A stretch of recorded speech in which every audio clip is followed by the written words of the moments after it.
ਦੋਸਤੋ, ਪੰਜਾਬੀ ਟ੍ਰਿਬਿਊਨ ਦੇ ਰੋਜ਼ਾਨਾ ਪ੍ਰੋਗਰਾਮ ਵੇਲੇ ਦੀ ਗੱਲ ਵਿੱਚ ਤੁਹਾਡਾ ਸਵਾਗਤ ਹੈ।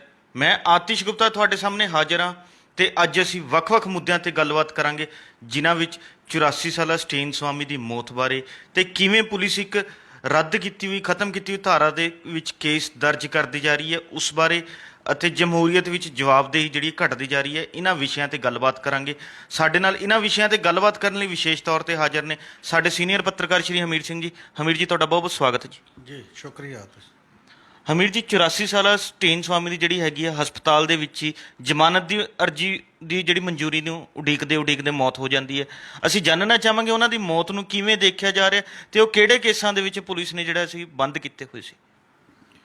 ਅਸਲ ਦੇ ਵਿੱਚ ਜਿਹੜੇ ਸਟੇਨ ਸਵਾਮੀ ਨੇ ਇਹ ਉਸੇ ਜਿਹੜੇ 15 ਪਹਿਲਾਂ ਬੁੱਧੀਜੀਵੀ ਬੰਦ ਕੀਤੇ ਗਏ ਨੇ, ਜਿਹਦੇ 'ਚ ਸੁਧਾ ਭਾਰਦਵਾਜ ਨੇ, ਪ੍ਰੋਫੈਸਰ ਤੇਲ ਤੁੰਬੜੇ ਨੇ, ਗੌਤਮ ਨੌਲਖਾ ਹੈ, ਔਰ ਤੇਲਗੂ ਜਿਹੜੇ ਕਵੀ ਨੇ ਬਾਰਬਰਾ ਰਾਓ ਹੈ, ਉਹਨਾਂ ਨੂੰ ਵੀ ਜ਼ਮਾਨਤ ਤਾਂ ਮੈਡੀਕਲ ਗਰਾਊਂਡ 'ਤੇ ਬੜਾ ਲੇਟ ਥੋੜ੍ਹੀ ਦੇਰ ਲਈ ਮਿਲੀ ਹੈ।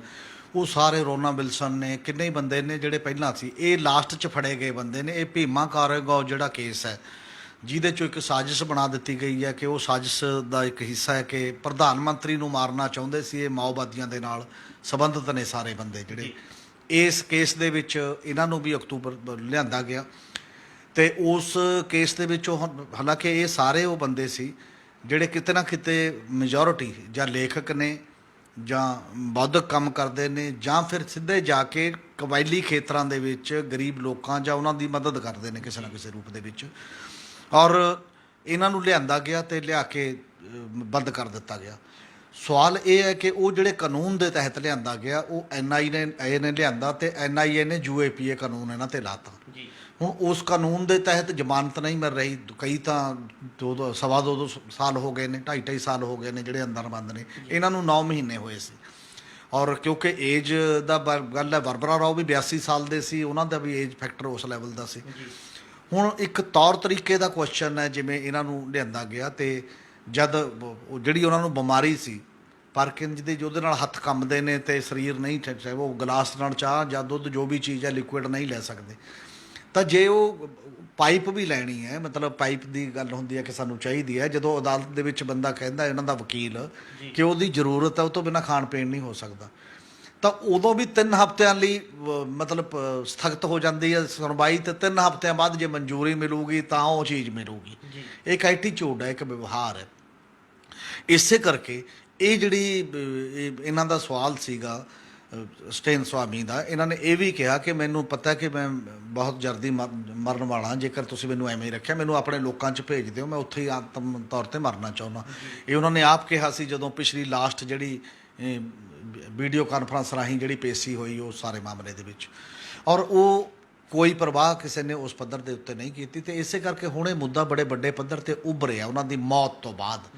ਇਹਨੂੰ ਹਿਰਾਸਤ 'ਚ ਮੌਤ ਦੀ ਗੱਲ ਕਹੀ ਜਾ ਰਹੀ ਹੈ, ਇਹਨੂੰ ਸੰਸਥਾਗਤ ਕਤਲ ਕਿਹਾ। ਉਹਨਾਂ ਸਾਰੇ ਬੰਦੇ ਜਿਹੜੇ ਬੁੱਧੀਜੀਵੀ ਅੰਦਰ ਬੰਦ ਨੇ, ਉਹਨਾਂ ਨੇ ਪਰਿਵਾਰਾਂ ਨੇ ਵੀ ਇਕੱਠੇ ਹੋ ਕੇ ਕਿਹਾ, ਅਤੇ ਇਹਦੇ ਨਾਲ ਦੀ ਨਾਲ ਜਿਹੜੇ ਪੁਰਾਣੇ ਕਾਫੀ ਬੰਦੇ ਜਿਹੜੇ ਜਿਵੇਂ ਪੁਲਿਸ 'ਚ ਹੈ, ਰਬੇਰੋ ਜਿਹੜੇ ਪੰਜਾਬ ਦੇ DGP ਵੀ ਰਹੇ, ਹੋਰ ਬੜੀ ਜਗ੍ਹਾ ਵੀ ਜਿਨ੍ਹਾਂ ਨੇ ਕੰਮ ਕੀਤਾ ਅੱਤਵਾਦ ਦੇ ਖਿਲਾਫ ਵੀ ਲੜਾਈ, ਉਹ ਕਹਿੰਦੇ ਮੈਨੂੰ ਸਮਝ ਨਹੀਂ ਆ ਰਹੀ ਕਿ ਅੱਤਵਾਦ ਬਾਰੇ ਤੁਹਾਡੀ ਪਰਿਭਾਸ਼ਾ ਕੀ ਹੈ, ਕਿਹੜੀ ਗੱਲ 'ਤੇ ਤੁਸੀਂ ਕੀ ਕਰਨਾ ਚਾਹੁੰਦੇ ਹੋ। ਅਤੇ ਉਹਨੇ ਵੀ ਇਹ ਕਿਹਾ ਕਿ ਇੱਦੋਂ ਖਤਰਨਾਕ ਦਿਨ ਜਾਂ ਕਾਲਾ ਦਿਨ ਨਹੀਂ ਆ ਸਕਦਾ ਕਿ ਤੁਸੀਂ ਕਿਸੇ ਬੰਦਿਆਂ ਨੂੰ ਬਿਨਾਂ ਇਲਾਜ ਤੋਂ, ਬਿਨਾਂ ਜ਼ਮਾਨਤ ਦਿੱਤੇ ਤੋਂ, ਉਹ ਲੋਕ ਇਹ ਕਹਿ ਰਹੇ ਨੇ ਕਿ ਸਾਡਾ ਜਿਹੜਾ ਨਿਆਂਕ ਸਿਸਟਮ ਹੈ, ਇਨਸਾਫ ਦਾ ਤੰਤਰ ਹੈ, ਉਹ ਫਲॉप ਹੋਇਆ ਇਸ ਜਮਹੂਰੀਅਤ ਦੇ ਵਿੱਚ।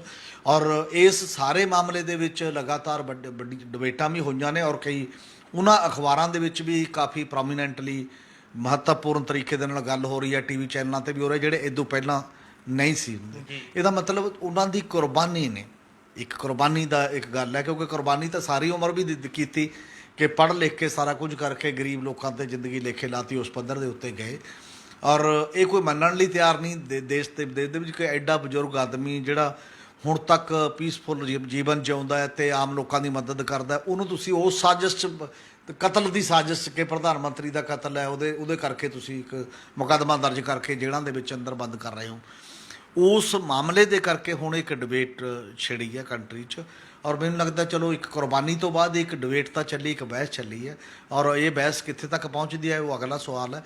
ਪਰ ਇਹ ਵਾਕਈ ਜਮਹੂਰੀਅਤ ਦੇ ਉੱਤੇ, ਰੂਲ ਆਫ ਲਾ ਜਿਹੜਾ ਆਪਾਂ ਗੱਲ ਕਰਦੇ ਆ ਕਿ ਸੰਵਿਧਾਨ ਦੇ ਵਿੱਚ ਇੱਕ ਗਰੰਟੀ ਹੈ ਬੰਦੇ ਨੂੰ ਜਿਉਣ ਦੀ ਜਾਂ ਉਹਦੇ ਹੱਕਾਂ ਦੀ ਜਾਂ ਨਿੱਜੀ ਆਜ਼ਾਦੀ ਦੀ, ਉਹਦੇ ਉੱਤੇ ਜ਼ਰੂਰ ਸਵਾਲੀਆ ਨਿਸ਼ਾਨ ਹੈ ਤੇ ਇੱਕ ਕਾਲਾ ਧੱਬੇ ਦੀ ਤਰ੍ਹਾਂ ਰਹੇਗੀ ਇਹ ਜਿਹੜੀ ਮੌਤ ਹੈ ਇਸ ਮਾਮਲੇ ਦੇ ਵਿੱਚ। ਜੀ ਹਮੀਰ ਜੀ, ਜਿਵੇਂ ਤੁਸੀਂ ਦੱਸਿਆ ਵੀ ਕਿ ਸਟੇਨ ਸਵਾਮੀ ਨੂੰ ਲੰਬਾ ਸਮਾਂ ਜਿਹੜਾ ਹੈ ਜ਼ਮਾਨਤ ਲਈ ਉਡੀਕ ਕਰਨੀ ਪਈ ਹੈ, ਉਸੇ ਉਡੀਕ 'ਚ ਉਹਨਾਂ ਦੀ ਮੌਤ ਹੋਈ ਹੈ ਤੇ ਉਸ ਦੇ ਨਾਲ ਹੀ ਜਿਹੜਾ ਹੈਗਾ ਉਹਨਾਂ ਦੇ ਨਾਲ ਜਿਹੜੇ 15 ਹੋਰ ਬੁੱਧੀਜੀਵੀ ਵਰਗ ਨਾਲ ਸੰਬੰਧਿਤ ਕਾਰਕੁਨ ਜਿਹੜੇ ਨੇ ਜੇਲ੍ਹਾਂ ਵਿੱਚ ਬੰਦ ਨੇ, ਜਿਨ੍ਹਾਂ ਵਿੱਚੋਂ ਕੁਝ ਨੂੰ ਇੱਕ ਅੱਧੇ ਨੂੰ ਜ਼ਮਾਨਤ ਮਿਲ ਗਈ ਤੇ ਹਾਲੇ ਵੀ ਬਹੁਤਿਆਂ ਨੂੰ ਜਿਹੜਾ ਹੈਗਾ ਜ਼ਮਾਨਤ ਲਈ ਉਡੀਕ ਕਰਨੀ ਪੈ ਰਹੀ ਹੈ, ਜਿਨ੍ਹਾਂ ਦੀ ਉਮਰ ਵੀ ਬਹੁਤ ਵੱਡੀ ਹੈਗੀ ਹੈ, ਉਹ ਬਜ਼ੁਰਗ ਹਾਲਾਤ ਵਿੱਚ ਨੇ, ਕਈਆਂ ਨੂੰ ਕਈ ਤਰ੍ਹਾਂ ਦੀ ਬਿਮਾਰੀਆਂ ਵੀ ਨੇ, ਉਸ ਦੇ ਬਾਵਜੂਦ ਉਹਨਾਂ ਨੂੰ ਜ਼ਮਾਨਤਾਂ ਨਹੀਂ ਮਿਲ ਪਾ ਰਹੀਆਂ। ਕਿਤੇ ਐ ਨਹੀਂ ਲੱਗਦਾ ਵੀ ਕਿ ਜਿਹੜਾ ਹੈਗਾ ਸ਼ਰੇਆਮ ਹੀ ਜਿਹੜਾ ਹੈਗਾ ਜਮਹੂਰੀਅਤ ਦਾ ਘਾਣ ਕੀਤਾ ਜਾ ਰਿਹਾ ਹੈ, ਮਨੁੱਖੀ ਅਧਿਕਾਰਾਂ ਦੀ ਜਿਹੜਾ ਹੈਗਾ ਅਣਦੇਖੀ ਕੀਤੀ ਜਾ ਰਹੀ ਹੈ, ਇਸ ਨੂੰ ਕਿਵੇਂ ਦੇਖੋਗੇ? ਉਹਦੇ 'ਚ ਸਵਾਲ ਪਹਿਲਾਂ ਇਹੀ ਪੈਦਾ ਹੁੰਦਾ ਹੈ ਕਿ ਤੁਸੀਂ ਕਿਸ ਤਰ੍ਹਾਂ ਦਾ ਕਾਨੂੰਨ ਬਣਾਉਂਦੇ ਹੋ, ਕਿਸ ਤਰ੍ਹਾਂ ਦੀ ਗੱਲ ਕਰਦੇ ਹੋ। ਜਿਵੇਂ ਪਿਛਲੇ ਦਿਨਾਂ ਦੇ ਵਿੱਚ ਦਿੱਲੀ ਦੇ 3 ਵਿਦਿਆਰਥੀਆਂ ਦੇ ਮਾਮਲੇ ਦੇ ਵਿੱਚ ਜਿਹੜੀ ਕੁੜੀ ਨਰਵਾਲ ਸੀ ਤੇ ਉਹ ਦੂਜੇ 2 ਜਿਹੜੇ ਮਾਮਲੇ ਸੀ, ਉਹਨਾਂ 'ਚ ਜਿਹੜੀ ਹਾਈ ਕੋਰਟ ਸੀ ਦਿੱਲੀ, ਉਹਨੇ ਕਈ ਸਖਤ ਟਿੱਪਣੀਆਂ ਕੀਤੀਆਂ ਸੀ। ਉਹਨੇ ਕਿਹਾ ਸੀ ਕਿ ਪ੍ਰਾਈਮਾ ਫੇਸੀ ਇਹ ਕੋਈ ਹੱਕ ਗੱਲ ਹੀ ਨਹੀਂ ਬਣਦੀ, ਇਹ ਮਤਲਬ ਮੁਕੱਦਮਾ ਹੀ ਨਹੀਂ ਬਣਦਾ ਜ਼ਮਾਨਤ ਵੇਲੇ ਵੀ। ਔਰ ਇਸੇ ਤਰ੍ਹਾਂ ਅਸਾਮ ਦੇ ਵਿੱਚ ਜਿਹੜੀ ਅਸਾਮ ਦੀ ਹਾਈ ਕੋਰਟ ਹੈ, ਉਹਨੇ ਪਿਛਲੇ ਦਿਨਾਂ ਦੇ ਵਿੱਚ ਜਿਹੜਾ MLA ਜੇਲ੍ਹ ਦੇ ਵਿੱਚ ਹੀ ਚੁਣੇ ਗਏ ਅਖਿਲ ਗਗੋਈ, ਉਹਦੇ ਤੇ ਸਾਰੇ ਜਿੰਨੇ ਮੁਕੱਦਮੇ ਦਰਜ ਕੀਤੇ ਸੀ UPA, ਉਹਦੇ 'ਚ ਨਾਗਰਿਕ ਸੋਧ ਬਿੱਲ ਦੇ ਖਿਲਾਫ ਇੱਕ ਜਨਤਕ ਮੂਵਮੈਂਟ ਦੀ ਅਗਵਾਈ ਕਰਨ ਵਾਲਾ ਬੰਦਾ ਸੀ, ਲੰਮੇ ਸਮੇਂ ਤੋਂ ਲੜਾਈ ਲੜ ਰਿਹਾ, ਤੇ ਉਹਦੇ ਤੇ ਵੀ ਇਹੀ ਪਰਚੇ ਦਰਜ ਕੀਤੇ ਸੀ। ਉਸ ਹਾਈ ਕੋਰਟ ਨੇ ਵੀ ਕਿਹਾ, ਉਹਨੂੰ ਜ਼ਮਾਨਤ ਦਿੱਤੀ ਹੈ ਕਿ ਸਾਰੇ ਪਰਚਿਆਂ ਦਾ ਕੋਈ ਮਤਲਬ ਨਹੀਂ ਹੈ ਪ੍ਰਾਈਮਾ ਫੇਸੀ। ਮਤਲਬ ਕੁਝ ਹਾਈ ਕੋਰਟਾਂ ਨੇ ਇਹ ਕੀਤਾ, ਤਾਂ ਬਾਕੀ ਦੀਆਂ ਇਹ ਹਾਈ ਕੋਰਟਾਂ ਇਹਨਾਂ ਬੰਦਿਆਂ ਦੇ ਸੇਮ ਪਰਚੇ ਨੇ, ਸੇਮ ਮਤਲਬ UAPA ਲੱਗਿਆ ਤੇ ਉਹਦੇ ਤੇ ਉਸ ਪੱਧਰ ਦੀ ਉੱਤੇ ਤੇ ਗੱਲ ਨਹੀਂ ਹੋ ਰਹੀ। ਦੂਜੀ ਗੱਲ ਇਹ ਹੈ ਕਿ UAPA ਅਸਲ 'ਚ ਕੁਐਸਚਨ 1 ਬੰਦੇ 2 ਬੰਦੇ 3 ਬੰਦਿਆਂ ਦਾ ਨਹੀਂ ਹੈ, ਉਹਦੇ ਤਹਿਤ ਕਿੰਨੇ ਹੀ ਲੋਕਾਂ ਨੂੰ ਵੱਖ-ਵੱਖ ਜਗ੍ਹਾ, ਇਹ ਤਾਂ ਪ੍ਰੋਮੀਨੈਂਟ ਬੰਦੇ ਨੇ ਸਾਹਮਣੇ ਆ ਰਹੇ ਨੇ, ਕਿੰਨੇ ਹੀ ਪੱਤਰਕਾਰ, ਕਿੰਨੇ ਹੀ ਆਦਿਵਾਸੀ, ਕਿੰਨੇ ਹੀ ਹੋਰ ਲੋਕਾਂ ਦੇ ਖਿਲਾਫ ਵੀ ਇਹ ਪਰਚੇ ਲਾ ਦਿੱਤੇ ਜਾਂਦਾ UAPA। ਔਰ ਜਿਹੜਾ ਸੋਧ 2019 'ਚ ਹੋਈ ਹੈ ਇਸ UAPA ਦੇ ਵਿੱਚ, ਉਹਨੇ ਪੂਰੀ ਤਰ੍ਹਾਂ ਹੀ ਜਿਹੜਾ ਸਾਡਾ ਨਿਆਂ ਤੰਤਰ ਹੈ ਜਾਂ ਜਿਹੜਾ ਦੇਖਣ ਦਾ ਨਜ਼ਰੀਆ ਕਿਸੇ ਬੰਦੇ ਨੂੰ, ਉਹ ਨਜ਼ਰੀਆ ਉਲਟਾਤਾ ਟੋਟਲੀ। ਉਦੋਂ ਤੱਕ ਦੇਸ਼ ਦੇ ਵਿੱਚ ਇਹ ਮੰਨਿਆ ਜਾਂਦਾ ਸੀ ਕਿ ਜਿਹਦੇ ਤੇ ਜਿਹੜਾ ਮਰਜ਼ੀ ਦੋਸ਼ ਲੱਗ ਜੇ, ਚਾਹੇ ਕਤਲ ਦਾ ਮੁਕੱਦਮੇ ਦਾ ਲੱਗ ਜੇ, ਚਾਹੇ ਕੋਈ ਲੱਗ ਜੇ, ਜਿੰਨਾ ਚਿਰ ਅਦਾਲਤ ਉਹਨੂੰ ਦੋਸ਼ੀ ਨਹੀਂ ਸਾਬਤ ਕਰ ਦਿੰਦੀ, ਉਨਾ ਚਿਰ ਉਹ ਨਿਰਦੋਸ਼ ਹੈ।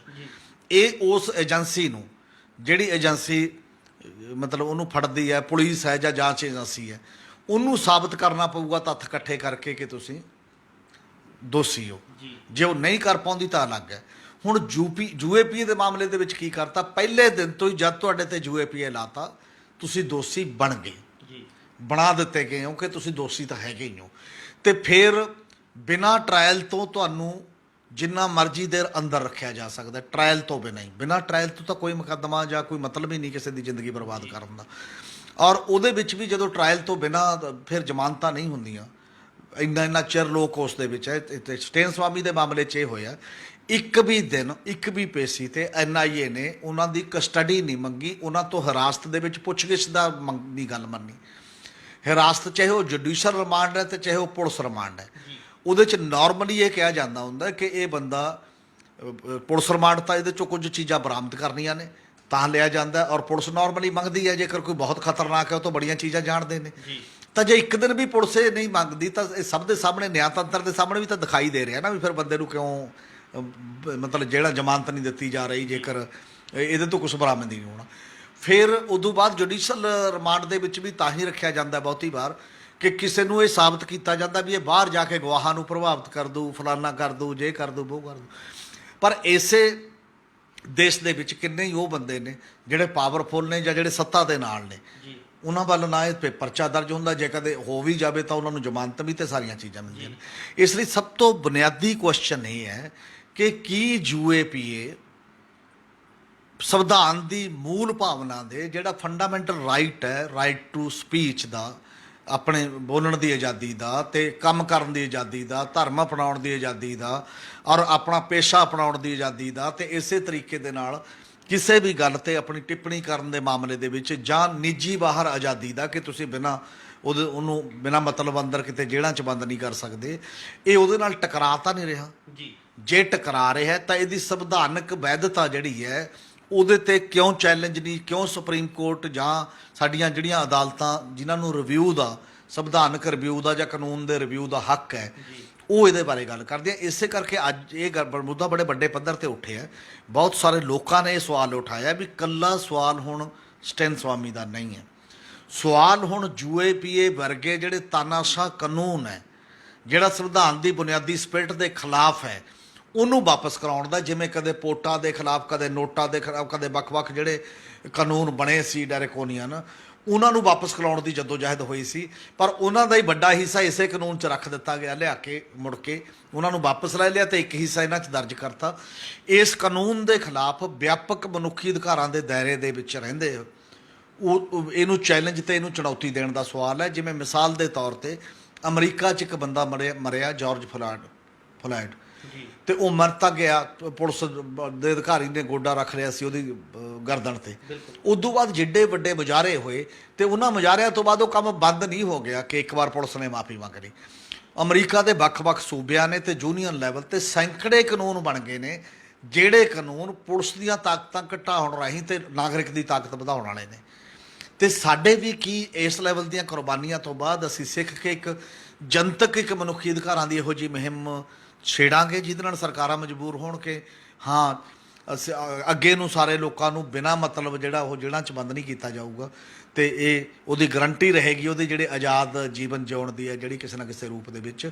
ਜਾਂ ਘੱਟੋ ਘੱਟ ਜ਼ਮਾਨਤਾਂ ਦਾ ਜਿਹੜਾ ਕੁਐਸਚਨ ਹੈ, ਜ਼ਮਾਨਤ ਰਹੇਗੀ ਜਦ ਕੋਈ ਅਦਾਲਤ ਸਜ਼ਾ ਦੇਊਗੀ ਜਾਂ ਦੇਖੀ ਜਾਊਗੀ। ਇਸ ਪਾਸੇ ਵੱਲ ਇੱਕ ਡਿਬੇਟ ਜਿਹੜੀ ਛਿੜੀ ਹੈ, ਜਿਹੜੀ ਤੁਰੀ ਹੈ, ਲੱਗਦਾ ਕਿ ਉਹ ਰੰਗ ਲਿਆਏਗੀ। ਕੁਛ ਨਾ ਕੁਛ ਡਿਬੇਟਾਂ ਹੋਰ ਵੀ ਸਾਰੇ ਲੋਕ ਉਹਦੇ 'ਚ ਇਨਵੋਲਵ ਹੋਣਗੇ, ਸ਼ਾਮਲ ਹੋਣਗੇ। ਹਮੀਰ ਜੀ, ਸੁਪਰੀਮ ਕੋਰਟ ਨੇ ਵੀ ਇੱਕ ਕੇਸ 'ਚ ਹੈਰਾਨੀ ਜਿਹੜੀ ਜ਼ਾਹਰ ਕੀਤੀ ਹੈ ਵੀ ਕਿਵੇਂ ਜਿਹੜੀ ਧਾਰਾ IT ਐਕਟ ਦੀ ਧਾਰਾ ਇੱਕ ਉਸ ਨੂੰ ਖਤਮ ਹੋਏ ਨੂੰ ਲੰਬਾ ਸਮਾਂ ਬੀਤ ਚੁੱਕਿਆ, ਉਸ ਦੇ ਬਾਵਜੂਦ ਪੁਲਿਸ ਵੱਲੋਂ ਉਸੇ ਧਾਰਾ ਅਧੀਨ ਜਿਹੜੇ ਰੂਟੀਨ 'ਚ ਜਿਹੜੇ ਹੈਗਾ ਕਾਫੀ ਪਰਚੇ ਦਰਜ ਕੀਤੇ ਜਾ ਰਹੇ ਨੇ ਵੀ ਕਿ ਪੁਲਿਸ ਕਿਵੇਂ ਉਸ ਧਾਰਾ ਦੀ ਦੁਰਵਰਤੋਂ ਕਰ ਰਹੀ ਹੈ ਵੀ ਕਿ ਜਿਹੜੀ ਧਾਰਾ ਖਤਮ ਕੀਤੀ ਜਾ ਚੁੱਕੀ। ਸੁਪਰੀਮ ਕੋਰਟ ਉਸ 'ਤੇ ਹੈਰਾਨੀ ਜ਼ਾਹਰ ਕਰਦੇ ਹੋਏ ਟਿੱਪਣੀ ਵੀ ਕਰ ਰਹੀ ਹੈ, ਉਸ ਬਾਰੇ ਵੀ ਚਾਨਣਾ ਪਾਓ। ਇੱਕ ਕੇਸ ਆਇਆ PUCL, people union for civil Liberty, ਜਿਹੜੀ ਲੰਮੇ ਸਮੇਂ ਤੋਂ ਲੋਕਾਂ ਦੇ ਨਾਗਰਿਕ ਆਜ਼ਾਦੀਆਂ ਲਈ ਕੰਮ ਕਰਦੀ ਹੈ। ਈਵਨ ਆ ਸਾਰੇ ਮੁੱਦੇ ਵੀ ਉਹਨੇ ਉਠਾਏ, ਚਾਹੇ ਮਿਡ ਡੇ ਮੀਲ ਦਾ ਹੋਵੇ, ਵੀ ਕੋਰਟਾਂ ਰਾਹੀਂ ਆਇਆ, ਜਿਹੜਾ ਰਾਈਟ ਟੂ ਫੂਡ ਦਾ ਸਵਾਲ ਹੈ, ਗਰੀਬਾਂ ਨੂੰ ਭੋਜਨ ਦੇਣ ਦਾ, ਇਹ ਸਾਰੇ ਮੁੱਦੇ ਵੱਡੇ ਮੁੱਦੇ ਉਹਨੇ ਉਠਾਏ ਨੇ ਜਿਹੜੇ ਨੇ। ਹੁਣ ਵੀ ਉਹਨੇ ਇੱਕ ਕੀਤਾ ਕਿ ਤੁਸੀਂ 24 ਮਾਰਚ 2015 ਨੂੰ ਸੁਪਰੀਮ ਕੋਰਟ ਇੱਕ ਧਾਰਾ ਰੱਦ ਕਰ ਚੁੱਕੀ ਹੈ, ਜਿਹੜਾ ਸੂਚਨਾ ਕਾਨੂੰਨ ਦੀ ਧਾਰਾ 66A ਹੈ। ਉਹ ਧਾਰਾ ਦੇ ਤਹਿਤ ਤੁਸੀਂ ਕਿਸੇ ਵੀ ਬੰਦੇ ਨੇ ਜਿਹਨੇ ਸੋਸ਼ਲ ਮੀਡੀਆ ਤੇ ਜਦ ਕਿਤੇ ਵੀ ਪੋਸਟ ਪਾਤੀ, ਜਿਹੜੀ ਪੋਸਟ ਤੇ ਮੰਨਿਆ ਜਾਂਦਾ ਕਿ ਇਹਨੇ ਅਪਮਾਨ ਕੀਤਾ ਕਿਸੇ ਦੂਜੇ ਧਰਮ ਦਾ ਜਾਂ ਕਿਸੇ ਹੋਰ ਚੀਜ਼ ਸੰਸਥਾ ਦਾ, ਤਾਂ ਉਹਨੂੰ 3 ਸਾਲ ਤੱਕ ਦੀ ਸਜ਼ਾ ਤੇ ਜੁਰਮਾਨਾ ਹੋ ਸਕਦਾ ਸੀ। ਇਹ 2015 ਦੇ ਵਿੱਚ ਅਦਾਲਤ ਨੇ ਰੱਦ ਕਰਤੀ ਧਾਰਾ ਕਿ ਇਹਦੀ ਕੋਈ ਬੁੱਕਤ ਨਹੀਂ ਹੈ। ਤੇ ਹੁਣ ਤੱਕ ਵੀ ਉਹ ਪੁਲਿਸ ਤਾਂ ਪਰਚੇ ਦਰਜ ਕਰੀ ਜਾਂਦੇ, ਸੁਪਰੀਮ ਕੋਰਟ ਦਾ ਆਰਡਰ ਕਾਨੂੰਨ ਬਣ ਜਾਂਦਾ ਹੈ ਹਮੇਸ਼ਾ ਹੀ। ਤੇ ਸਭ ਤੋਂ ਬੜੀ ਗੱਲ ਇਹ ਹੈ ਕਿ ਜਦ ਤੱਕ ਇਹ ਧਾਰਾ ਜੋੜੀ ਗਈ ਸੀ, ਜਦੋਂ ਦਾ ਕਾਨੂੰਨ ਬਣਿਆ, ਉਦੋਂ ਤੱਕ ਜਦੋਂ ਤੱਕ ਖਤਮ ਕੀਤੀ ਹੈ, ਉਹਦੇ ਵਿਚਾਲੇ 229 ਮੁਕੱਦਮੇ ਸੀ ਪੈਂਡਿੰਗ ਜੀ। ਤੇ ਜਦ ਧਾਰਾ ਖਤਮ ਹੋ ਗਈ, ਉਦੋਂ ਤੋਂ ਬਾਅਦ 1307 ਪਰਚੇ ਦਰਜ ਹੋ ਗਏ। ਮਤਲਬ ਖਤਮ ਕਰਨ ਤੋਂ ਬਾਅਦ 1307 ਪਰਚੇ ਦਰਜ ਹੋ ਗਏ। ਤੇ ਅਜੇ ਵੀ ਵੱਡੀ ਗਿਣਤੀ 'ਚ 570 ਦੇ ਕਰੀਬ ਪੈਂਡਿੰਗ ਪਏ ਹੋਏ ਨੇ, ਬਾਕੀ ਹੋਰਾਂ ਅਦਾਲਤਾਂ ਨੇ ਚਾਹੇ ਉਸ ਨੂੰ ਕਰਤਾ। ਤੇ ਇਦੋਂ ਵੀ ਖਤਰਨਾਕ ਗੱਲ ਇਹ ਹੈ ਕਿ ਦੇਸ਼ ਦਾ ਅਟਾਰਨੀ ਜਨਰਲ, ਜਿਹੜਾ ਸਰਕਾਰ ਨੂੰ ਡਿਫੈਂਡ ਕਰਦਾ ਕੋਰਟ ਦੇ ਵਿੱਚ ਜਾ ਕੇ, ਬੇਨੂਗੋਪਾਲ, ਤੇ ਉਹ ਇਹ ਕਹਿ ਰਿਹਾ ਹੈ ਕਿ ਕਿਤੇ ਨਾ ਇਹ ਹੋ ਗਿਆ, ਅਸਲ 'ਚ ਉਹ ਧਾਰਾ ਲਿਖੀ ਹੋਈ ਹੈ, ਜਿਹੜਾ ਪੁਲਿਸ ਅਫਸਰ ਧਾਰਾ ਤਾਂ ਪੜ੍ਹ ਲੈਂਦਾ, ਉਹਦੇ ਨੀਚੇ ਇੱਕ ਫੁੱਟ ਨੋਟ ਦਿੱਤਾ ਗਿਆ, ਜਿਹਦੇ ਫੁੱਟ ਨੋਟ 'ਚ ਇਹ ਦੱਸਿਆ ਗਿਆ ਕਿ ਜੀ ਇਹ ਧਾਰਾ ਰੱਦ ਕਰ ਦਿੱਤੀ ਗਈ ਹੈ। ਉਹ ਪੜ੍ਹਨੋਂ ਰਹਿ ਜਾਂਦੀ ਹੈ ਉਹਦੇ, ਤੇ ਉੱਪਰਲੀ ਭਰ ਕੇ ਲੋਕਾਂ ਤੇ ਲਾ ਦਿੰਦੇ ਨੇ ਉਹ ਧਾਰਾ। ਇਹ ਦਲੀਲ, ਇਹ ਹਾਸੋਹੀਣੀ ਦਲੀਲ ਨਹੀਂ ਹੈ। ਦੇਸ਼ ਇਸ ਤਰ੍ਹਾਂ ਚੱਲੂਗਾ ਕਿ ਕਾਨੂੰਨ ਤੁਹਾਡਾ ਬਣਿਆ ਹੋਇਆ ਹੈ, ਕਾਨੂੰਨ ਨੂੰ ਲਾਗੂ ਕਰਨ ਵਾਲੀ ਏਜੰਸੀ ਨੂੰ ਉਸ ਕਾਨੂੰਨ ਬਾਰੇ ਜਾਣਕਾਰੀ ਨਾ ਹੋਵੇ, ਉਹ ਗਲਤ ਪੜਤਾਂ ਕਰ ਲੋਕਾਂ ਦੀਆਂ ਜ਼ਿੰਦਗੀਆਂ ਬਰਬਾਦ ਕੀਤੀਆਂ ਜਾਂਦੀਆਂ ਹੋਣ। ਹੋ ਸਕਦਾ ਕਿੰਨੇ ਲੋਕਾਂ ਨੂੰ ਸਜ਼ਾ ਹੋਣੀ, ਕਿੰਨੇ ਲੋਕ ਹਿਰਾਸਤ 'ਚ ਰਹੇ ਹੋਣੇ, ਕਿੰਨੇ ਲੋਕ ਜੁਡੀਸ਼ਲ ਕਸਟਡੀ 'ਚ ਰਹੇ ਹੋਣੇ, ਮਤਲਬ ਉਹਨਾਂ ਦੇ ਜ਼ਿੰਦਗੀ ਨਾਲ ਖੇਡਣ ਦਾ ਮੌਕਾ। ਕੀ ਇਸ ਦੇਸ਼ ਦੇ ਵਿੱਚ ਕਦੇ ਵੀ ਜਿਹੜੇ ਅਧਿਕਾਰੀ ਕਾਨੂੰਨ ਨੂੰ ਲਾਗੂ ਕਰਨ ਜਾਂ ਕਾਨੂੰਨ ਬਣਾਉਣ ਜਾਂ ਨੇੜੇ ਤੇੜੇ ਨੇ, ਇਸ ਗੱਲ ਦੇ ਵਿੱਚ ਜਿਹੜੇ ਸਰਕਾਰੀ ਤੰਤਰ ਦੇ ਵਿੱਚ ਨੇ, ਉਹਨੂੰ ਇਸ ਗੱਲ ਦਾ ਫਾਇਦਾ ਦਿੱਤਾ ਜਾ ਸਕਦਾ ਕਿ ਮੈਨੂੰ ਕਾਨੂੰਨ ਦੀ ਸਮਝ ਨਹੀਂ ਹੈ? ਉਹਨੂੰ ਬਰੀ ਕੀਤਾ ਜਾ ਸਕਦਾ ਕਿ ਮੈਨੂੰ ਕਾਨੂੰਨ ਦੀ ਸਮਝ ਨਹੀਂ ਹੈ। ਇਹ ਸਭ ਤੋਂ ਖਤਰਨਾਕ ਟ੍ਰੈਂਡ ਹੋਏਗਾ। ਔਰ ਜੇ ਕਾਨੂੰਨ ਦੀ ਨਾਲ ਬੇਸਮਝੀ ਵਾਲੇ ਬੰਦੇ ਤੁਸੀਂ ਕਾਨੂੰਨ ਲਾਗੂ ਕਰਨ ਤੇ ਲਾਤੇ, ਫਿਰ ਤਾਂ ਸਿੱਧਾ ਹੀ ਸਵਾਲ ਹੈ ਕਿ ਲੋਕਾਂ ਨਾਲ ਬੇਇਨਸਾਫੀ ਹੋਏਗੀ। ਕਿ ਇਹਦੀ ਵੱਡੇ ਪੱਧਰ ਤੇ ਜਾਂਚ ਹੋਣੀ ਚਾਹੀਦੀ ਹੈ। ਜਿਹੜੇ ਵੀ ਅਧਿਕਾਰੀਆਂ ਨੇ, ਕੋਈ ਇੱਕ ਥਾਣੇ ਦਾ ਥੋੜੀ ਕੇਸ ਹੋਣਾ, 1307 ਕੇਸ ਅਲੱਗ-ਅਲੱਗ ਵੱਖ ਨੇ। ਸਭ ਤੋਂ ਜ਼ਿਆਦਾ ਮਹਾਰਾਸ਼ਟਰ ਦੇ ਵਿੱਚ ਨੇ ਇਹ ਕੇਸ, ਯੂਪੀ ਦੇ ਵਿੱਚ ਨੇ, ਝਾਰਖੰਡ ਦੇ ਵਿੱਚ ਨੇ, ਕਿੰਨੀਆਂ ਸਟੇਟਾਂ ਦੇ ਵਿੱਚ ਕੇਸ ਨੇ, ਕੋਈ ਇੱਕ ਸਟੇਟ ਦੀ ਵੀ ਗੱਲ ਨਹੀਂ ਹੈ। ਔਰ ਇਹਦੀ ਜਾਂਚ ਕਰਕੇ ਜਿਹੜੇ ਬੰਦਿਆਂ ਨੇ ਉਹਨਾਂ ਤੇ ਪਰਚੇ ਦਰਜ ਕੀਤੇ ਨੇ ਝੂਠੇ, ਇਹ ਝੂਠੇ ਹੋ ਗਏ ਨਾ, ਜਿਹੜੇ ਗੈਰ ਕਾਨੂੰਨੀ ਹੋ ਗਏ, ਤਾਂ ਉਹਨਾਂ ਨੂੰ ਸਜ਼ਾ ਮਿਲਣੀ ਚਾਹੀਦੀ ਹੈ, ਉਹਨਾਂ ਸਾਰੇ ਬੰਦਿਆਂ ਨੂੰ ਬਣਦੀ ਕਾਨੂੰਨ ਦੇ ਮੁਤਾਬਕ। ਤੇ ਦੂਜਾ, ਜਿਹੜੇ ਬੰਦਿਆਂ ਦੇ ਖਿਲਾਫ ਪਰਚੇ ਦਰਜ ਕੀਤੇ ਨੇ, ਜਿਨ੍ਹਾਂ ਨੇ ਇਹਦਾ ਤਾਂ ਬਿਨਾਂ ਮਤਲਬ ਕਾਨੂੰਨ ਨਾ ਹੋਣ ਦੇ ਬਾਵਜੂਦ ਸਜ਼ਾ ਭੁਗਤੀ, ਮਤਲਬ ਹਰਾਸਮੈਂਟ ਭੁਗਤੀ ਹੈ, ਉਹਨਾਂ ਨੂੰ ਮੁਆਵਜ਼ਾ ਦੇਣਾ ਚਾਹੀਦਾ, ਚਾਹੇ ਉਹਨਾਂ ਦੀਆਂ ਤਨਖਾਹਾਂ ਚੋਂ ਕੱਟ ਕੇ ਦਿੱਤਾ ਜਾਵੇ, ਜਾਂ ਸਟੇਟ ਗੌਰਮੈਂਟਾਂ ਜ਼ਿੰਮੇਵਾਰ ਨੇ, ਜਾਂ ਸੂਬਾ ਕੇਂਦਰ ਸਰਕਾਰ ਜ਼ਿੰਮੇਵਾਰ ਹੈ, ਉਹ ਆਪਦੇ ਖਜ਼ਾਨੇ ਚੋਂ ਦੇਵੇ। ਔਰ ਜੇਕਰ ਇਹ ਗੱਲ ਲਾਗੂ ਨਹੀਂ ਕੀਤੀ ਜਾਂਦੀ, ਕੇਵਲ ਇੰਨੀ ਗੱਲ ਤੇ ਕਹਿ ਦਿੱਤਾ ਜਾਂਦਾ ਅੱਗੇ ਨੂੰ ਠੀਕ ਕਰ ਲਓ, ਫਿਰ ਤਾਂ ਇਹੀ ਗੱਲ ਤਾਂ ਇਦੋਂ ਪਹਿਲਾਂ ਕਰਦੇ ਨੇ ਸਾਡੇ ਲੋਕ। ਕੋਈ ਵੀ ਥਾਣੇਦਾਰ ਇੱਥੇ ਫੜ ਕੇ ਕਿਸੇ ਤੇ ਭੁੱਕੀ ਦਾ ਪਰਚਾ ਪਾ ਦਿਓ, ਕਿਸੇ ਤੇ ਅਫੀਮ ਦਾ ਪਾ ਦਿਓ, ਤੇ ਉਦੋਂ ਬਾਅਦ ਬੰਦਾ ਰਿੜਕੀ ਜਾਂਦਾ, ਜਾ ਕੇ ਵਕੀਲਾਂ ਨੂੰ ਪੈਸੇ ਦਿੰਦਾ, ਮੁਕੱਦਮਾ ਜਿੱਤ ਵੀ ਜਾਂਦਾ ਸਾਲਾਂ ਬੱਧੀ, ਤੇ ਉਹ ਆਪਦੇ ਘਰ ਆਉਂਦਾ ਆਪਣੇ ਜ਼ਿੰਦਗੀ ਦੇ ਕੀਮਤੀ ਸਾਲ ਗਵਾ ਕੇ, ਤੇ ਇਸੇ ਤਰ੍ਹਾਂ ਆਪਦੀ એનર્ਜੀ ਤੇ ਆਪਣਾ ਪੈਸਾ ਗਵਾ ਕੇ। ਪਰ ਜਿਹਨੇ ਗਲਤ ਕੀਤਾ ਉਹਦੇ ਖਿਲਾਫ ਕੋਈ ਕਾਰਵਾਈ ਨਹੀਂ। ਜਿੰਨਾ ਚਿਰ ਦੇਸ਼ ਦੇ ਕਾਨੂੰਨ ਦੇ ਵਿੱਚ ਇਹ ਸੋਧ ਨਹੀਂ ਹੁੰਦੀ, ਇਹ ਦੋਨੋਂ ਤਿੰਨੋਂ ਮੁਕੱਦਮੇ ਇਸ ਲੈਵਲ ਦੇ ਨੇ ਜਿਹੜੇ ਇਹ ਸਾਨੂੰ ਦੱਸਦੇ ਨੇ ਕਿ ਇਹੋ ਜਿਹੀ ਸੋਧ ਕਰੋ ਜਿਹੜਾ ਕਾਨੂੰਨ ਬਣੇ ਵੀ ਜੇ ਕਿਸੇ ਨੇ ਜਾਣਬੁੱਝ ਕੇ ਬਿਨਾਂ ਤੱਥਾਂ ਤੋਂ, ਬਿਨਾਂ ਗੱਲ ਤੋਂ ਪਰਚੇ ਦਰਜ ਕੀਤੇ, ਤਾਂ ਉਹਨੂੰ ਜਵਾਬਦੇਹ ਹੋਣਾ ਪਏਗਾ, ਉਹਦੀ ਜਵਾਬਦੇਹੀ ਤੈਅ ਹੋਏਗੀ ਕਿਸੇ ਕਾਰਨ ਕਰਕੇ। ਔਰ ਜਦੋਂ ਜਵਾਬਦੇਹੀ ਤੈਅ ਦਾ ਕਾਨੂੰਨ ਬਣ ਗਿਆ ਤਾਂ ਬੇਇਨਸਾਫੀ ਦੀਆਂ ਜਿਹੜੀਆਂ ਤਰੀਕਾ ਨੇ, ਤੌਰ ਤਰੀਕੇ ਨੇ, ਉਹ ਆਪਣੇ ਆਪ ਹੀ ਅੱਧੇ ਰਹਿ ਜਾਣਗੇ, ਬਹੁਤ ਘੱਟ ਜਾਣਗੇ। ਸੰਭਾਵਨਾ ਉਹਦੇ ਨਾਲ ਜੁੜੀ ਹੋਈ ਹੈ। ਜੀ ਹਮੀਰ ਜੀ, ਜਿਵੇਂ ਹੁਣ ਤੁਸੀਂ ਗੱਲ ਕਰਕੇ ਹਟੇ ਹੋ ਵੀ ਕਿ ਜਵਾਬਦੇਹੀ ਹੈਗੀ ਹੈ, ਘਟਦੀ ਜਾ ਰਹੀ ਹੈ, ਜਮਹੂਰੀਅਤ ਦੇ ਵਿੱਚ ਜਵਾਬਦੇਹੀ ਘਟਦੀ ਜਾ ਰਹੀ ਹੈ, ਪੁਲਿਸ ਹੋਵੇ ਚਾਹੇ ਜਾਂਚ ਏਜੰਸੀਆਂ, ਇਹ ਝੂਠੇ ਪੁਲਿਸ ਮੁਕੱਦਮੇ ਦਰਜ ਕਰ ਦਿੰਦੀਆਂ ਨੇ, ਤੇ ਬੰਦਾ 8-10 ਸਾਲ ਬਾਅਦ ਬਰੀ ਹੋ ਕੇ ਆਉਂਦਾ, ਕੋਈ ਜਵਾਬਦੇਹੀ ਨਹੀਂ ਇਸ ਤਰ੍ਹਾਂ ਦੀ ਕਾਰਵਾਈ ਕਰਨ ਵਾਲੇ ਖਿਲਾਫ। ਇਵੇਂ ਹੀ ਸੇਮ ਜਿਹੜਾ ਹੈਗਾ ਸਰਕਾਰਾਂ ਦਾ ਦਿਖਦਾ, ਸਰਕਾਰ ਕਾਨੂੰਨ ਬਣਾ ਦਿੰਦੀਆਂ ਨੇ, ਜਦੋਂ ਲੋਕ ਵਿਰੋਧ ਕਰਦੇ ਨੇ ਸਰਕਾਰ ਨਾ ਤਾਂ ਲੋਕਾਂ ਦੀ ਗੱਲ ਸੁਣਦੀ ਹੈ ਤੇ ਨਾ ਉਹਨਾਂ ਦੀ ਗੱਲ ਮੰਨਣ ਨੂੰ ਤਿਆਰ ਹੁੰਦੀ ਹੈ। ਇਹ ਜਿਵੇਂ ਦੇ ਹਾਲਾਤ ਇਸ ਟਾਈਮ ਮੌਜੂਦਾ ਸਮੇਂ ਬਣੇ ਹੋਏ ਨੇ, ਤੁਸੀਂ ਇਸ ਨੂੰ ਕਿਵੇਂ ਦੇਖੋ? ਮੌਜੂਦਾ ਇਹੀ ਹੈ ਕਿ ਲੋਕ ਕਿਹਦੇ ਕੋਲ ਜਾਂਦੇ ਨੇ ਜਦੋਂ ਕਾਨੂੰਨ ਨੂੰ ਕਈ ਕਾਨੂੰਨ ਚੰਗੇ ਬਣਦੇ ਨੇ ਲੋਕਾਂ ਦੇ ਹਿੱਤ ਦੇ ਵਿੱਚ, ਜੇ ਉਹ ਲਾਗੂ ਨਹੀਂ ਅਧਿਕਾਰੀ ਕਰਦੇ ਤਾਂ ਉਹਨਾਂ ਨੂੰ ਕੋਈ ਸਜ਼ਾ ਨਹੀਂ, ਤੇ ਜਿਹੜੇ ਕਾਨੂੰਨ ਬਣੇ ਨਹੀਂ ਜਾਂ ਲੋਕਾਂ ਦੇ ਖਿਲਾਫ ਬਣੇ ਨੇ ਉਹਨਾਂ ਦੀ ਉਦੋਂ ਵੀ ਜ਼ਿਆਦਾ ਰੱਜ ਕੇ ਦੁਰਵਰਤੋਂ ਕਰਦੇ ਨੇ ਤਾਂ ਸਟੇਟ ਉਹਨਾਂ ਦੇ ਨਾਲ ਖੜੀ ਹੁੰਦੀ ਹੈ। ਤਾਂ ਜਮਹੂਰੀਅਤ ਕਿੱਥੇ ਹੈ?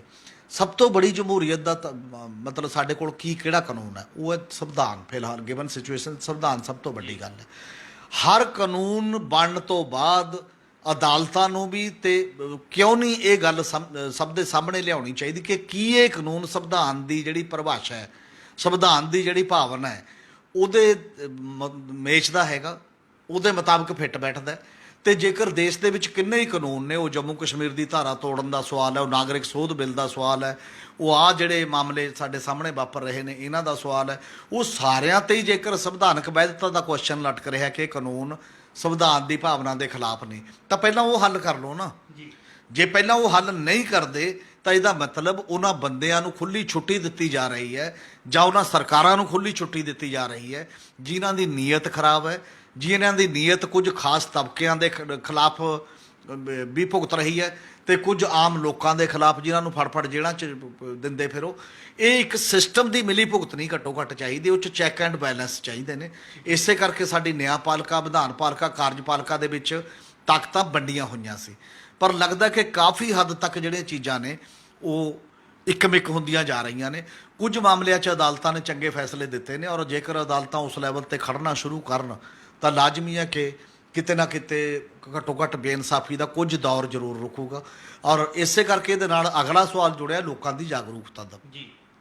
ਜੇ ਲੋਕ ਬੇਇਨਸਾਫੀ ਸਹਿੰਦੇ ਜਾਂਦੇ ਨੇ ਤਾਂ ਸਰਕਾਰਾਂ ਤੇ ਕੋਈ ਅਸਰ ਨਹੀਂ ਪੈਂਦਾ। ਜੇ ਲੋਕ ਉੱਠ ਖੜੇ ਹੋਣਗੇ ਬੇਇਨਸਾਫੀਆਂ ਦੇ ਖਿਲਾਫ ਤਾਂ ਸਰਕਾਰਾਂ ਵੀ ਜਵਾਬਦੇਹ ਹੋਣਗੀਆਂ, ਸਰਕਾਰਾਂ ਦੀ ਜ਼ਿੰਮੇਵਾਰੀ ਬਣ ਜੂ ਇਹੋ ਜਿਹੇ ਕਾਨੂੰਨਾਂ 'ਤੇ ਮੁੜ ਵਿਚਾਰ ਕਰਨ ਦੀ। ਹਮੀਰ ਜੀ, ਇੱਕ ਵੱਡਾ ਜਿਹੜਾ ਹੈਗਾ ਸਵਾਲ ਇਹ ਵੀ ਸਾਹਮਣੇ ਆ ਰਿਹਾ ਵੀ ਕਿ ਜੰਮੂ ਕਸ਼ਮੀਰ ਵਿੱਚ ਧਾਰਾ 370 ਖਤਮ ਕਰਨ ਤੋਂ ਬਾਅਦ ਜਿਹੜਾ ਸੀ ਪ੍ਰਧਾਨ ਮੰਤਰੀ ਵੱਲੋਂ ਜੰਮੂ ਕਸ਼ਮੀਰ ਦੇ ਰਾਜਸੀ ਆਗੂਆਂ ਨਾਲ ਮੀਟਿੰਗ ਕੀਤੀ ਗਈ, ਮੀਟਿੰਗ ਤੋਂ ਬਾਅਦ ਉਹ ਰਾਜਸੀ ਆਗੂ ਜਿਹੜੇ ਹੈਗੇ ਨਿਰਾਸ਼ ਦਿਖਾਈ ਦੇ ਰਹੇ ਨੇ, ਉਸ ਪਿੱਛੇ ਕੀ ਕਾਰਨ ਰਹਿ ਰਿਹਾ? ਉਹਨਾਂ ਨੇ ਆ ਕੇ ਹੁਣ ਆਪਣੀ ਪਹਿਲੀ ਮੀਟਿੰਗ ਕੀਤੀ ਹੈ। ਗੁਪਕਾਰ ਜਿਹੜਾ ਅਲਾਇੰਸ ਇੱਕ ਬਣਿਆ ਹੋਇਆ, ਜਿਹੜੀਆਂ ਮੇਨ 5 ਪਾਰਟੀਆਂ ਨੇ ਉੱਥੋਂ ਦੀਆਂ ਮੇਨ ਸਟਰੀਮ ਦੀਆਂ ਮੁੱਖ ਧਾਰਾ ਦੀਆਂ ਪਾਰਟੀਆਂ, ਉਹਨਾਂ ਨੇ ਵਿਚਾਰ ਚਰਚਾ ਤੋਂ ਬਾਅਦ ਇਹ ਮਹਿਸੂਸ ਕੀਤਾ ਕਿ ਉਹ ਜਿਹੜੀ ਮੀਟਿੰਗ ਹੋਈ ਹੈ ਉਹਨੇ ਸਾਨੂੰ ਨਿਰਾਸ਼ ਕੀਤਾ। ਕਿਉਂ ਕੀਤਾ? ਕਿਉਂਕਿ ਉਹਨਾਂ ਦੇ ਦੋ ਤਿੰਨ ਗੱਲਾਂ ਨੇ। ਪਹਿਲੀ ਗੱਲ ਤਾਂ ਇਹ ਹੈ ਕਿ ਇੱਕ ਮਾਹੌਲ ਬਣਾਉਣ ਦੇ ਵਾਸਤੇ ਜਿਹੜੇ ਬੰਦੇ ਜੇਲ੍ਹਾਂ 'ਚ ਬੰਦ ਕੀਤੇ ਗਏ ਨੇ ਤੁਹਾਨੂੰ ਉਹਨਾਂ ਨੂੰ ਰਿਹਾ ਕਰਨਾ ਜ਼ਰੂਰੀ ਹੈ, ਤਾਂ ਕਿ ਇੱਕ ਗਵਰਨਮੈਂਟ ਇਹ ਮੈਸੇਜ ਤਾਂ ਦੇ, ਸੁਨੇਹਾ ਦੇਵੇ ਕਿ ਜਿਹੜੇ ਬੰਦਿਆਂ ਤੇ ਚੱਕ ਕੇ ਉਦੋਂ ਤੋੜਨ ਤੋਂ ਬਾਅਦ ਜੰਮੂ ਕਸ਼ਮੀਰ ਦੀ 370 ਧਾਰਾ, ਉਦੋਂ ਬਾਅਦ ਜਿਹੜੇ ਫੜੇ ਸਿਆਸੀ ਤੌਰ ਤੇ ਫੜੇ ਬੰਦੇ ਨੇ ਉਹਨਾਂ ਨੂੰ ਰਿਹਾ ਕਰਨ ਦੀ ਗੱਲ ਹੈ। ਦੂਜੀ ਗੱਲ ਉਹ ਇਹ ਕਹਿੰਦੇ ਨੇ ਕਿ ਜਿਹੜੀ ਡੀਲਿਮਿਟੇਸ਼ਨ ਤੁਸੀਂ ਸ਼ੁਰੂ ਕਰ ਲਈ ਹੈ ਕਿ ਉਹਦੇ 'ਚ ਹਲਕਿਆਂ ਦੀ ਮੁੜ ਬੰਦੀ ਹੋਏਗੀ, ਤੇ ਉਹ ਜਿਹੜੀ ਹਲਕਿਆਂ ਦੀ ਡੀਲਿਮਿਟੇਸ਼ਨ ਹੈ, ਹੱਦਬੰਦੀ ਹੈ, ਉਸ ਹੱਦਬੰਦੀ ਤੋਂ ਪਹਿਲਾਂ ਜੀ 370 ਧਾਰਾ ਜਾਂ ਬਾਕੀ ਚੀਜ਼ਾਂ ਜਿਹੜਾ ਰੁਤਬਾ ਬਹਾਲ ਕਰੋ। ਜੇ ਉਹ ਨਹੀਂ ਕਰਦੇ, ਜੇ ਕੇਂਦਰ ਸ਼ਾਸਤ ਪ੍ਰਦੇਸ਼ ਦੀ ਉਹ ਚੋਣ ਕਰਵਾਉਂਦੇ ਹੋ ਤੁਸੀਂ, ਤਾਂ ਉਹ ਕਸ਼ਮੀਰ ਦੇ ਮਾਮਲੇ ਨੂੰ ਤੇ ਸਾਡੇ ਜਿਹੜੇ ਮੇਨ ਸਟ੍ਰੀਮ ਦੀਆਂ ਟੋਟਲ ਪਾਰਟੀਆਂ ਨੇ ਜਾਂ ਬਾਕੀ ਦੇ ਟੋਟਲ ਲੋਕ ਨੇ ਉਹਨਾਂ ਦੀ ਤਸੱਲੀ ਨਹੀਂ ਕਰਾਉਂਦਾ, ਉਹ 'ਚੋਂ ਨਿਰਾਸ਼ਤਾ ਆਉਂਦੀ ਹੈ। ਇਹ ਦੋ ਗੱਲਾਂ ਨੇ ਵੱਡੀਆਂ ਜਿਹੜੀਆਂ ਜੰਮੂ ਕਸ਼ਮੀਰ ਦੇ ਮਾਮਲੇ ਦੇ ਵਿੱਚ ਵੀ ਨੇ, ਔਰ ਇਹ ਸੁਪਰੀਮ ਕੋਰਟ 'ਚ ਵੀ ਪੈਂਡਿੰਗ ਹੈ। ਤੇ ਕੇਂਦਰ ਸਰਕਾਰ ਨੂੰ ਇੱਕ ਗੱਲ ਕਰਨੀ ਪਈ ਹੈ, ਉਹਨਾਂ ਨੂੰ ਦੇਸ਼ ਧਰੋਹੀ ਗਰਦਾਨ ਦੀ ਸੀ, ਪਰ ਉਹਨਾਂ ਨਾਲ ਬੈਠ ਕੇ ਗੱਲ ਕਰਨੀ ਪਈ ਹੈ। ਉਸ ਗੱਲ ਨੂੰ ਉਹਨਾਂ ਦੀਆਂ ਭਾਵਨਾਵਾਂ ਮੁਤਾਬਕ ਜੇ ਅੱਗੇ ਵਧਾਇਆ ਜਾਵੇ ਤਾਂ ਹਾਲਾਤ ਜ਼ਿਆਦਾ ਨਾਰਮਲ ਹੋਣਗੇ ਤੇ ਜ਼ਿਆਦਾ ਠੀਕ ਹੋਣਗੇ। ਉਹਨਾਂ ਦੀ ਗੱਲ ਵੀ ਨਜ਼ਰਅੰਦਾਜ਼ ਨਹੀਂ ਕਰਨੀ ਚਾਹੀਦੀ। ਜਮਹੂਰੀਅਤ ਦੇ ਵਿੱਚ ਹਮੇਸ਼ਾ ਹੀ ਇੱਕ ਪੂਰੇ ਸੂਬੇ ਦੀ ਨੁਮਾਇੰਦਗੀ ਕਰਨ ਵਾਲੇ ਲੋਕ ਤੇ ਉਹਨਾਂ ਨੂੰ ਬਿਲਕੁਲ ਅੱਖੋਂ ਪਰੋਖੇ ਕਰਕੇ ਤਾਕਤ ਦੇ ਜ਼ੋਰ ਤੁਸੀਂ ਜੇ ਫੈਸਲੇ ਲੈਣ ਲੱਗੇ ਤਾਂ ਉਹ ਜਮਹੂਰੀ ਫੈਸਲੇ ਨਹੀਂ ਹੁੰਦੇ, ਉਹ ਡਿਕਟੇਟਰਾਂ ਫੈਸਲੇ ਹੁੰਦੇ ਨੇ। ਇਸ ਪਾਸੇ ਵੱਲ ਵੀ ਧਿਆਨ ਦੇਣ ਦੀ ਲੋੜ ਹੈ। ਇਹ ਸਨ ਸਾਡੇ ਸੀਨੀਅਰ ਪੱਤਰਕਾਰ ਸ਼੍ਰੀ ਹਮੀਰ ਸਿੰਘ ਜੀ, ਜਿਨ੍ਹਾਂ ਨੇ ਸਾਨੂੰ ਦੱਸਿਆ ਕਿ ਜਮਹੂਰੀਅਤ ਦੇ ਵਿੱਚ ਜਿਹੜੀ ਹੈ ਜਵਾਬਦੇਹੀ ਯਕੀਨੀ ਬਣਾਉਣ ਦੀ ਲੋੜ ਹੈ, ਤਾਂ ਜੋ ਜੇਕਰ ਕਿਸੇ ਨਾਲ ਵੀ ਗਲਤ ਹੁੰਦਾ ਹੈ ਤਾਂ ਗਲਤ ਕਰਨ ਵਾਲੇ ਖਿਲਾਫ ਬਣਦੀ ਕਾਰਵਾਈ ਕੀਤੀ ਜਾ ਸਕੇ, ਚਾਹੇ ਉਹ ਕੋਈ ਸਰਕਾਰ ਹੋਵੇ, ਚਾਹੇ ਰਾਜਸੀ ਆਗੂ ਹੋਵੇ, ਚਾਹੇ ਕੋਈ ਅਧਿਕਾਰੀ ਹੋਵੇ, ਉਸ ਦੀ ਜਵਾਬਦੇਹੀ ਹੋਣੀ ਬਹੁਤ ਜ਼ਰੂਰੀ ਹੈ। ਕੱਲ੍ਹ ਨੂੰ ਇਸੇ ਸਮੇਂ ਇੱਕ ਨਵੇਂ ਮੁੱਦੇ ਦੇ ਨਾਲ ਫਿਰ ਮਿਲਾਂਗੇ ਪ੍ਰੋਗਰਾਮ ਵੇਲੇ ਦੀ ਗੱਲ ਵਿੱਚ। ਧੰਨਵਾਦ।